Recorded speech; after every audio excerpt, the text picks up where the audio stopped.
Boa noite a todos. Vamos dar início à segunda aula do curso de Introdução ao Estudo de Direito que eu propus, né?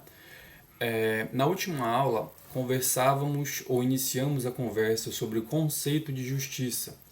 Qual a coisa certa a se fazer, né? Quais são os princípios morais que devem reger nossa sociedade?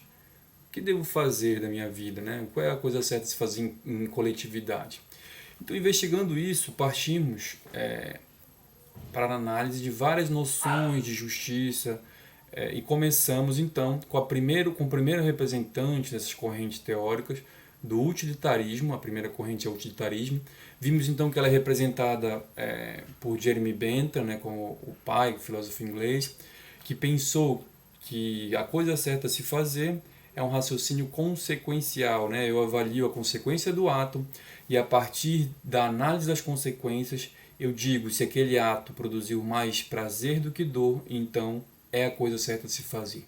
Se aquele ato produz mais dor do que prazer, mais dor do que alegria, então eu devo evitar esse tipo de ato, é a coisa errada a se fazer. Mas vejam, vimos que esse tipo de raciocínio consequencial, utilitário, ele produz algumas distorções, né? Alguns problemas. Por exemplo, imaginem que na Roma Antiga era natural que os romanos, por exemplo, sacrificassem algumas pessoas em lutas, né? Ou então oferecendo as feras, né? Em teatros romanos, e aquilo produzia muita alegria ao público. Então, digamos, um utilitarista, claro que nem todo o raciocínio utilitário vai chegar a essa conclusão, mas é possível que um utilitarista afirme que esse ato então é correto, pois produz mais felicidade do que dor, né? Apenas poucos cristãos ou poucos prisioneiros foram sacrificados em detrimento da alegria de uma multidão de pessoas, né? Imagina o Coliseu lotado. Então, enfim, discutimos outros problemas desse tipo de raciocínio utilitário, né? Um deles é a unidade de medida, quer dizer, eu devo converter esse prazer e essa dor em uma única unidade de medida para que eu possa comparar, né? Então, e é complicado, é um pouco complexo eu tentar quantificar em uma unidade monetária, talvez, sentimentos ou questões tão abstratas, né? Tão subjetivas. Dito isso, passamos hoje a ver outras correntes. Não é? Lembre-se que o nosso exercício é tentar verificar as diferentes noções de justiça para que conheçamos, não vamos fechar qual é a melhor ou qual é a mais apropriada. Nós apenas estamos apresentando algumas delas. Vocês devem depois, caso gostem aí do estudo dessa ciência política, né?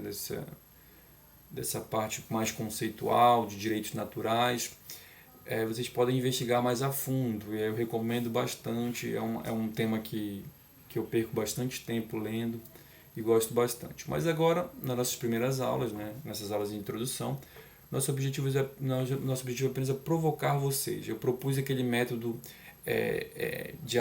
dialético, né, em que você afirma suas opiniões, contradita elas por alguma teoria, então vê se ela prevalece. Então, uma argumentação lógica, uma argumentação robusta, digamos assim, ela se fundamenta em princípios gerais, né? Se fundamenta em correntes teóricas, filosóficas, não é simplesmente afirmações soltas. Né? A segunda corrente teórica que surge também para justificar a questão da coisa certa a se fazer, do fundamento de justiça, é a corrente do libertarianismo. É uma corrente que está crescendo, né, no Brasil e ela, mas basicamente a origem principal dela vem ali dos Estados Unidos, né, e que questiona, olha, eu acho que a coisa certa a se fazer jamais vai ser utilizar o indivíduo como instrumento. Né? Os indivíduos eles são seres autônomos e merecem respeito. Não podemos criar uma concepção de justiça a partir da instrumentalização dos indivíduos. Né? Eles devem ser respeitados como um fim neles mesmos. Então, essa noção utilitária ela deve ser descartada, ela não nos serve. O fundamento correto da justiça é sempre o respeito da liberdade dos indivíduos. Logo, ele parte por esse raciocínio. Né? Seres são indivíduos autônomos. Nós, enquanto seres humanos, e como somos dotados de autonomia, não estamos à disposição da sociedade, né? Nós somos respeitados em nós mesmos, não podemos ser utilizados como instrumento coletivo.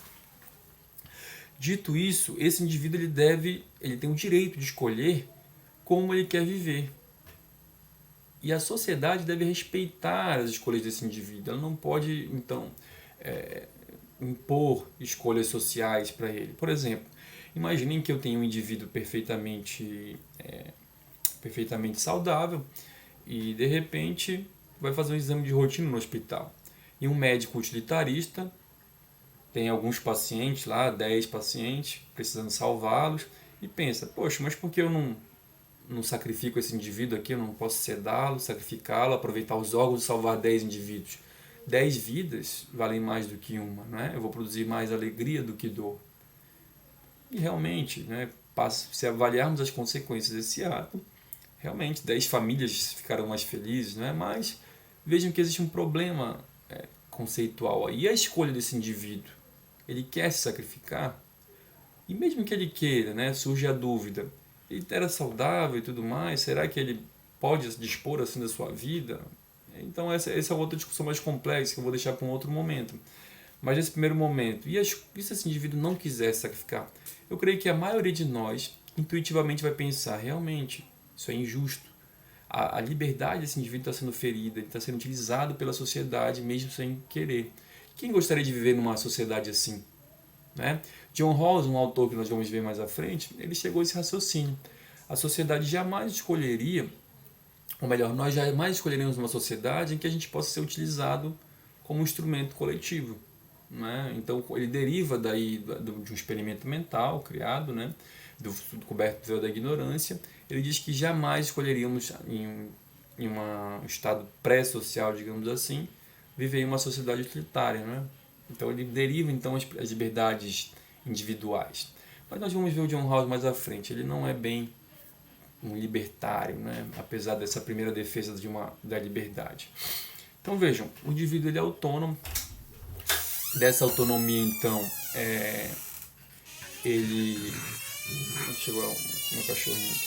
Dessa autonomia então deriva então a necessidade de proteção desse indivíduo, e ele não deve ser utilizado como instrumento. Mas então surge a dúvida, para um libertário, o Estado deve existir? Qual o papel do Estado? Né? E temos um espectro amplo aí de libertários, né? Desde aquele anárquico até os que pregam a existência de um Estado, né, em alguma medida, mas a função, as ideias mais robustas de libertarianismo, eles prevêem sim um Estado mínimo. Né? Esse Estado mínimo, então, ele é responsável pela defesa nacional, né, das fronteiras e tudo mais, ele reprime crimes, ou seja, protege os direitos individuais, e tem um sistema judicial que faz cumprir contratos e proteger direitos de propriedade. Basicamente são essas três funções de um Estado libertário. Para um libertário, então, a partir dessa concepção nossa, e o libertarianismo, a partir desses conceitos apresentados, e o libertarianismo ele é por isso bastante sedutor, porque ele oferece respostas bastante simples, bastante intuitivas para a gente, para responder algumas questões complexas, por exemplo, da nossa sociedade. Por exemplo, imaginem que hoje em dia, por exemplo, eu afirmar que vamos criminalizar a homossexualidade, né? Como é que resposta um libertário daria para isso? Não, o Estado não deve intervir na sexualidade do indivíduo, ele é autônomo, ele não pode ser utilizado como instrumento, ele não pode ser, então, ter sua vontade aniquilada pela vontade da maioria, isso é injusto, fere a liberdade, por isso é injusto. Então, por exemplo, nesse tipo de caso, ele defende ideias bastante progressistas, né, um libertário. Ou então, por exemplo, na liberalização das drogas, um libertário diria, por que você não respeita a autonomia ou a liberdade desse indivíduo? Se ele quer usar drogas, que ele use. Nós não devemos, isso é um julgamento moral, nós não devemos intervir na liberdade desse indivíduo. Então, justamente por causa dessas duas respostas bastante simples em questões complexas, né? Claro, a criminalização da homossexualidade não é bem uma questão complexa, mas digamos, a legalização de casamentos, de união estável, ainda é uma questão bastante controvertida, né, no Ocidente, mesmo ainda no Ocidente. Mas a questão das drogas é uma questão ainda bastante controvertida e que um libertário ele apoiaria muito facilmente a partir dessas ideias, né? Enfim. Mas um libertário também, ele entende que o Estado não pode ser paternalista. Por exemplo, quando ele obriga a usar cinto de segurança, capacete, né? O maior exemplo é o capacete na motocicleta. O libertário é sempre aquele tem uma imagem, né, meio característica libertária, que é aquele indivíduo pilotando aquelas motos grandes sem capacete, em alta velocidade, sentindo a liberdade do vento, né? E o libertário diria: o Estado não pode me dizer que eu devo usar capacete, eu quero ser livre, né? Eu devo ser livre. É claro que é muito complicado pensar nas condições brasileiras de libertário, porque a gente pensa assim: mas se esse cara se quebrar, aí ele vai usar o sistema único de saúde, eu vou pagar essa conta. Então, no nosso sistema, veja, quando a gente cria algumas políticas públicas, a gente acaba prevendo a necessidade, então, de coibir determinadas ações individuais, né? Como essa. Por exemplo, na sociedade brasileira é impensável dizer que é um exercício de liberdade usar o capacete, né? Não usar o capacete ou não usar o cinto. Mas imagine uma sociedade americana em que não tem um sistema público de saúde. Se esse indivíduo se quebrar, ele deve ter algum seguro de saúde, ou então ele vai ter que custear seu próprio tratamento. Uma sociedade assim é bastante lógico, né? Para que eu vou intervir nisso? Se ele se quebrar, o problema é dele, o custo é dele. Né? E claro que aqui eu estou fazendo uma análise de mercado, né? Que é os libertários, eles acreditam muito na instituição mercado, né? Onde trocas voluntárias acontecem e que ali sim realmente a justiça é feita, né? Na transferência das propriedades. Outra questão para um libertário é que a taxação de riqueza e redistribuição de ricos para pobres é uma injustiça. Por quê? Porque eu estou ferindo a liberdade de um indivíduo. Ele não escolheu aquilo.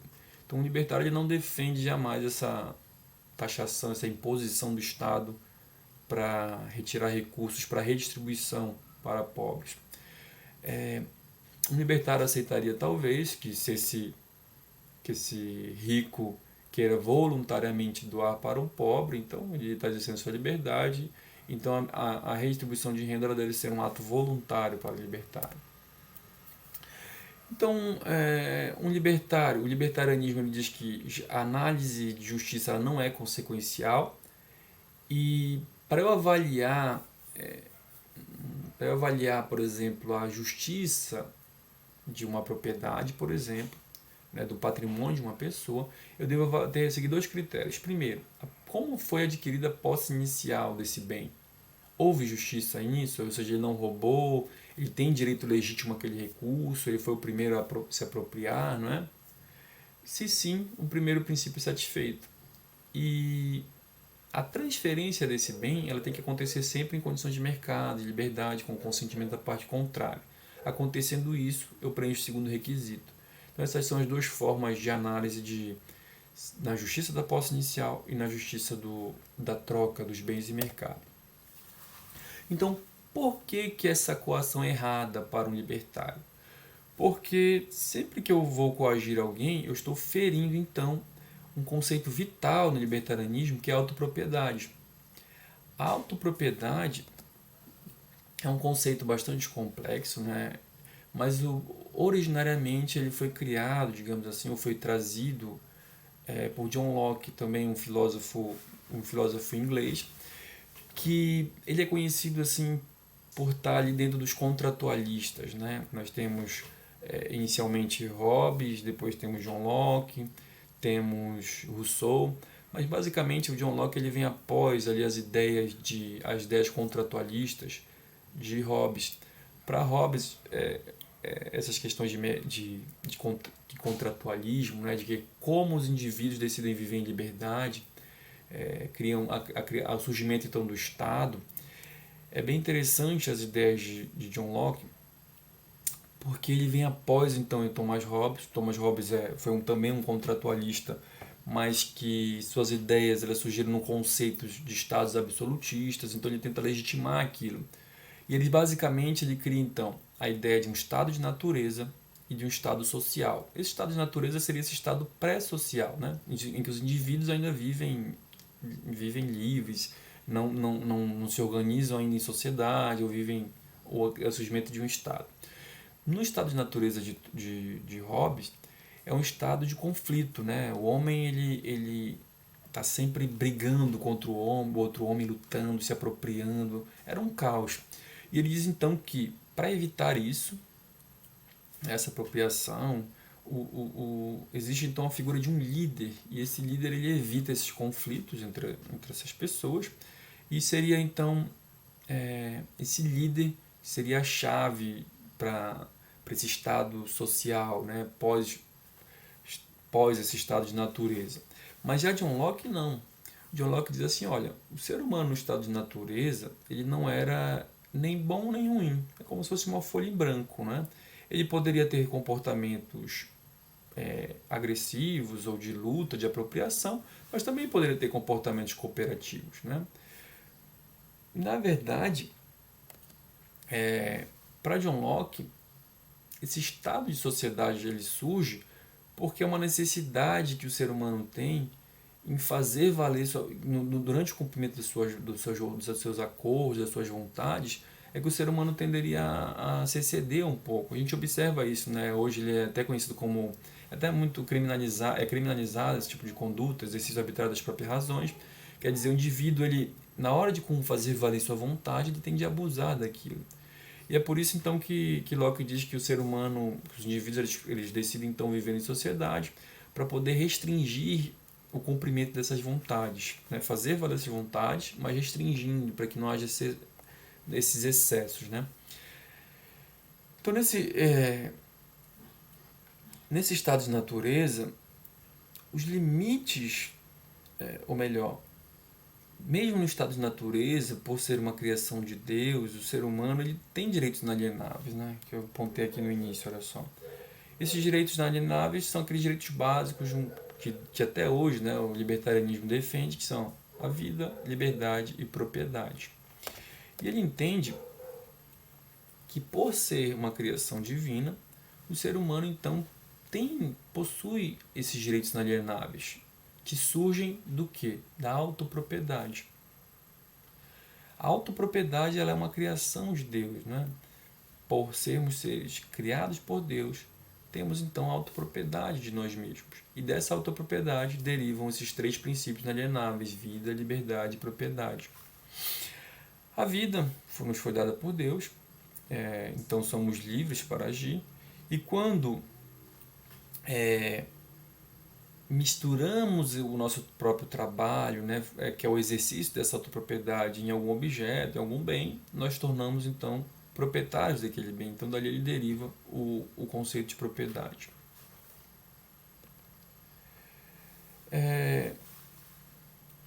Mas então, para Locke, o que acontece com esses direitos naturais quando a gente decide viver em sociedade, né?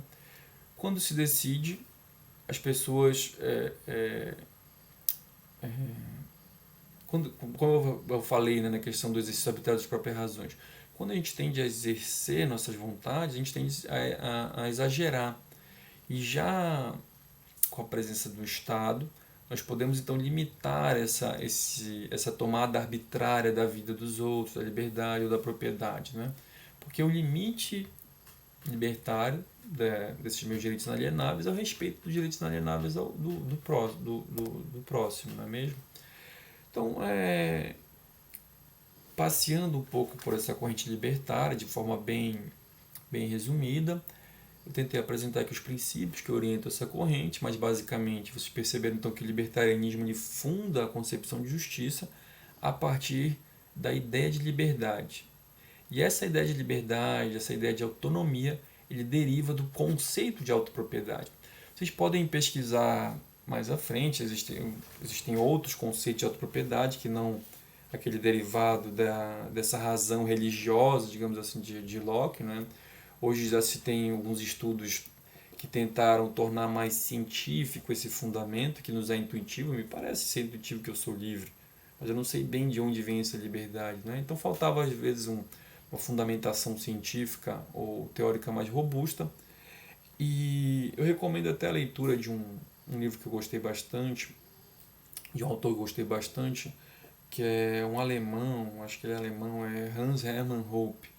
É um austríaco, da corrente austríaca, digamos assim, de economia, e ele defende um conceito interessante de autopropriedade. Ele deriva a autopropriedade a partir da argumentação, da razão. Quer dizer, ele é pós-kantiano, digamos assim, né? Ele se usa muito da doutrina dos estudos kantianos. Então ele diz assim, bem, de forma bem simples, claro, né? O que ele diz é que basicamente a autopropriedade ela existe porque nós não conseguimos negar que nós não somos donos de nós mesmos.